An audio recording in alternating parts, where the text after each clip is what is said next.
Bismillahirrahmanirrahim. Raditu billahi robba wa bil islami dina wa bi Muhammadin nabiyya wa rasulah. Asyhadu an la ilaha illallah wa asyhadu anna Muhammadan abduhu wa rasuluh. Rabbi israh li sadri wa yassir li amri wahlul 'uqdatam min lisani yafqahu qawli. Allahumma inni as'aluka ilman nafi'a wa rizqan thayyiban wa amalan mutaqabbala. Rabbi zidni ilma warzuqni fahma. Oke, saya berusaha untuk membaca buku yang berjudul Ibu Sekuat 1000 Laki-laki, Ibnu Watiniyah. Di sini pengantarnya bahwa di halaman sampulnya bahwa wanita soleha itu lebih baik daripada 1000 laki-laki yang tidak soleh. Hadis riwayat Abdurrahman bin Auf. Buku ini adalah 11 kisah inspiratif para ibu dalam mendidik anaknya. Saya memang suka sih membaca buku-buku berkaitan dengan pendidikan. Nah, dalam buku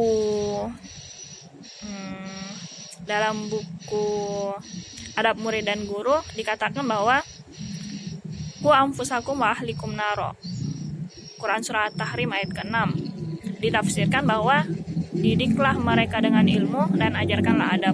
Jadi betapa penting yang berkaitan dengan ilmu itu dan penanaman adab.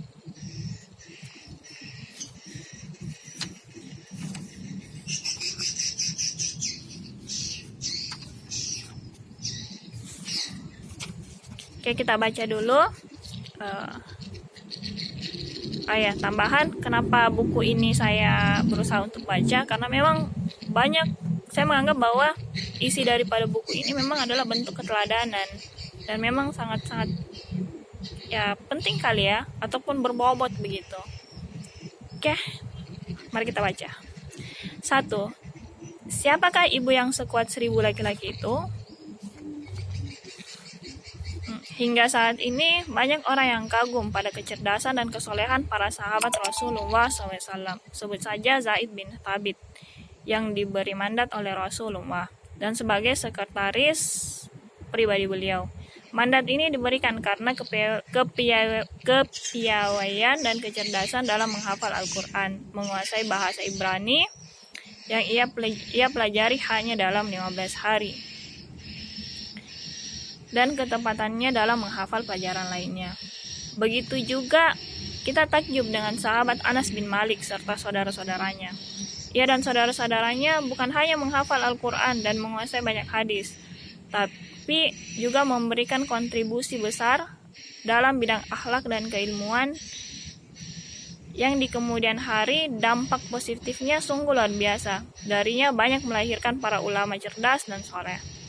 Hingga saat ini, kita juga terkagum-kagum pada generasi berikutnya setelah sahabat. Sebut saja Imam Hasan Al-Basri, seorang tabi'in yang ilmunya sangat dalam serta ibadah dan amal solehnya tak terhitung jumlahnya. Begitu juga banyak orang yang terkesima dengan kejeniusan dan kesolehan Imam Syafi'i yang sangat luar biasa, juga kecerdasan dan kesolehan Imam Abu Hanifah, Imam Malik, Imam Ahmad bin Hambal, dan ulama-ulama lainnya. Mereka baik generasi sahabat maupun tabi'in betul-betul hafal Al-Quran, menguasai banyak hadis, ahli debat, fikih, sastra, tasawuf, serta ahli ibadah. Dan pastinya mereka semua adalah pewaris Rasulullah SAW yang sangat dibanggakan oleh Allah SWT, Rasulullah SAW, dan para pengikutnya. Semua umat Islam hingga saat ini kagum dengan usaha mereka dalam mendakwahkan, melestarikan dan memimikan ajaran Islam dengan penuh ketulusan semata-mata hanya mengharap ridha Allah Subhanahu wa taala. Namun terkadang kita melupakan siapa sosok di belakang mereka yang sangat berjasa sehingga mereka menjadi orang yang mulia, baik dalam hal keilmuan, ibadah maupun amal soleh. Bahkan seandainya tidak ada sosok yang paling berharga dan berjasa di belakang mereka, kemungkinan besarnya nasib mereka tentunya dengan tidak mendahului takdir Allah SWT, tidak secemerlang yang kita kenal sekarang. Tahukah Anda siapa sosok yang paling berharga dan berjasa di belakang mereka sehingga mereka seperti itu? Dia adalah seorang ibu yang kekuatannya setara dengan 1000 laki-laki. Ibarat pepatah mengatakan, di belakang laki-laki hebat ada sosok seorang ibu yang sangat lembut sekaligus kuat, yang kekuatannya setara dengan 1000 laki-laki. Ketahuilah bahwa tidak ada pria atau wanita yang sepermulia dan super cemerlang dalam sejarah kemanusiaan yang tidak dilahirkan oleh seorang ibu, kata Mario Teguh. Bahkan pernyataan ini juga diamini dengan ketulusan, kerendahan, dan kesenangan hati oleh seorang laki-laki yang mengakui kelembutan, kehebatan, dan kekuatan istrinya dalam mendidik anak-anaknya. Dengan percaya diri dan bangga, sang suami ini memuji istrinya. Anak-anak saya bisa sehebat itu berkat ibunya yang mempunyai kekuatan 1000 laki-laki. Anda penasaran? Perhatikan kisah nyatanya yang dikisahkan oleh Ummu Fahrian Ida berikut ini.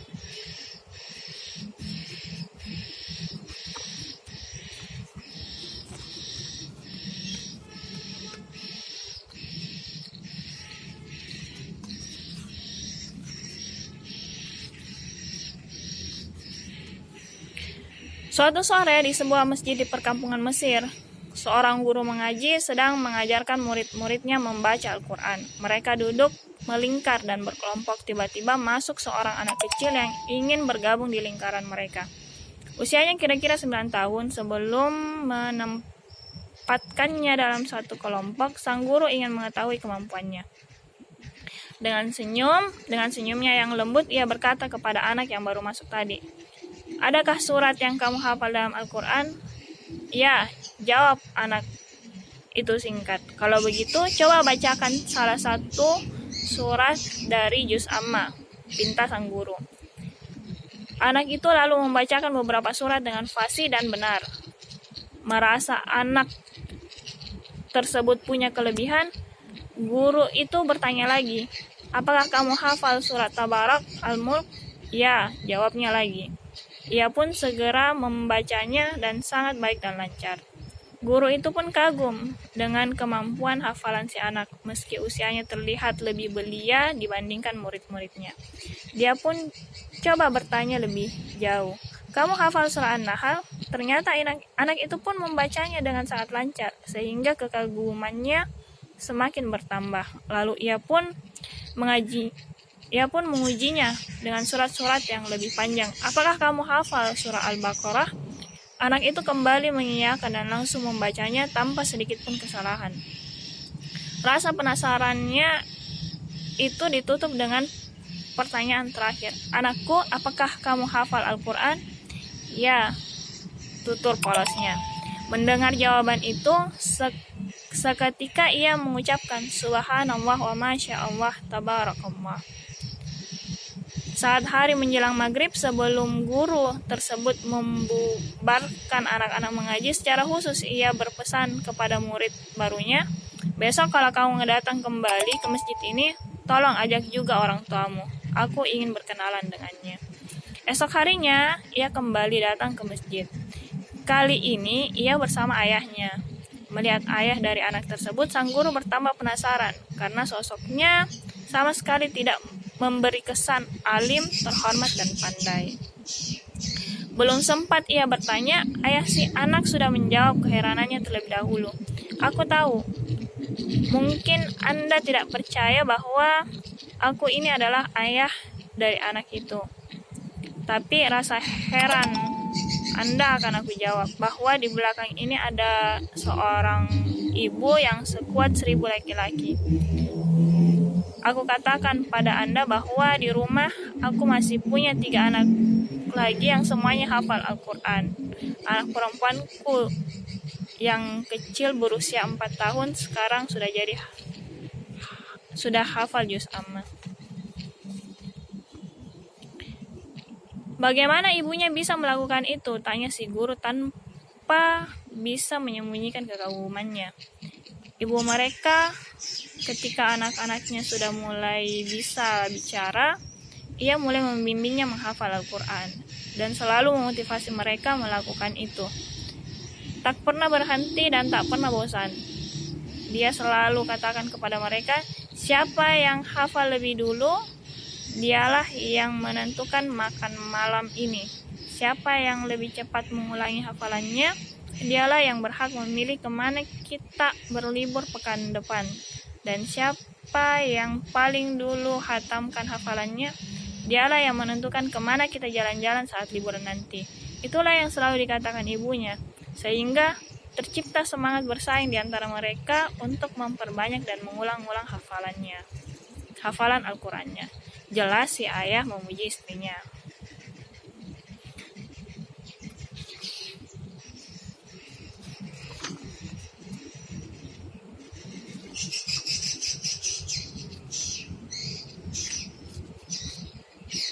Saya rasa cukup itu saja dulu. Insya Allah besok akan kita lanjutkan kembali. Astagfirullah, subhanaka wa bihamdik, asyhadu an la ilaha illa anta, astaghfiruka wa atubu ilaik.